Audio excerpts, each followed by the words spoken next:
Belarus state-run airlines has banned Syrians, Iraqis and Yemenis from incoming flights from Turkey. In a statement, the airline says the decision was taken on Ankara's request. Western countries, France, the US and Britain have strongly condemned Belarus's actions. We, the current European Union members of the Security Council, Estonia, France and Ireland, joined today by the Security Council members Norway, the United Kingdom and the United States, and the incoming Security Council member Albania, condemn the orchestrated instrumentalization of human beings whose lives and well-being have been put in danger for political purposes by Belarus, with the objective of destabilizing neighboring countries and the European Union's external border and diverting attention away from its own increasing human rights violations. As migrant numbers continue to grow at the Polish border, Ukraine says it will deploy thousands of border guards and security to its border.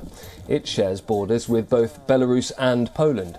Meanwhile, Poland's guards at the Belarus-Poland border have been trying to push migrants back.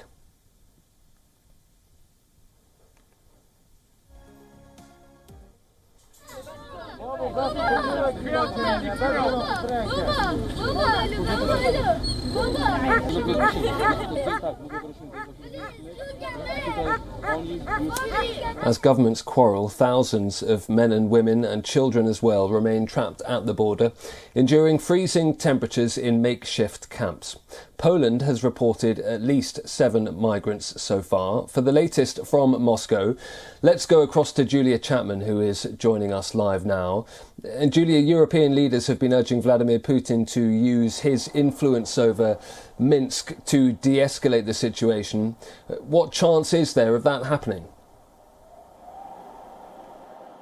Well, the Russian President Vladimir Putin generally acts in what he believes to be Russia's interests first and foremost. So he has been taking a two-pronged approach to the crisis on the Belarus-Poland border. First of all, he has shown support for Minsk in a show of support militarily over the last few days. Today there were drills carried out by joint Russian-Belarusian paratroopers carrying out those exercises very near to the Polish border. And for the past 2 days, Russian long-range nuclear-capable bombers also carried out patrols over Belarusian airspace, also quite close to the Polish border. So certainly a suggestion there that if there were to be any kind of escalation of this crisis, that Russia would be backing its ally in Minsk. But at the same time, we have been hearing some criticism of that threat that Alexander Lukashenko made to cut off European gas if Belarus is slapped with any further sanctions over this crisis. In the Kremlin, Dmitry Peskov, the spokesman for Vladimir Putin, said that Russia wasn't consulted before that threat was made, and indeed Russia is a reliable, dependable supplier of energy to Europe. So the Kremlin really pouring cold water on that suggestion, and indeed if President Lukashenko in Minsk were to try to cut off gas supplies from Russia to Europe, it's pretty clear what the view would be from here in Russia.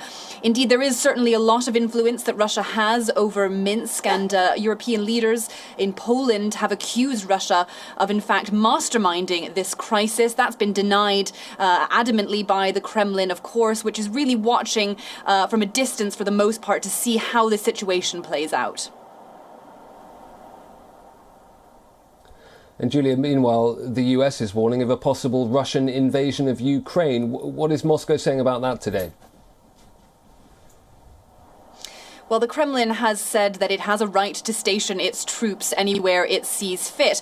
All of this stems from concerns that there is a fresh military buildup in Russia near the Ukrainian border. Of course, earlier this year, there was a very substantial buildup near Ukraine. Around 100,000 troops from Russia and much equipment as well was stationed near that border around the time that a number of military exercises were being held. And at the time in Kiev, there were some some serious alarm bells being raised. Now, Russia did say that it had withdrawn some of those troops, although just last week Ukraine said there are still some 90,000 in the area. But indeed, it seems to be the US that is expressing more concern this time around. And some of the insight and analysis from defense intelligence firm Jane's suggests that this is a more covert operation going on this time, that troops are being moved at night and with elite units being used, whereas earlier in the year it was pretty obvious that the Russians were moving troops around, making it more of a statement that it wanted to be publicly seen to be defending that border.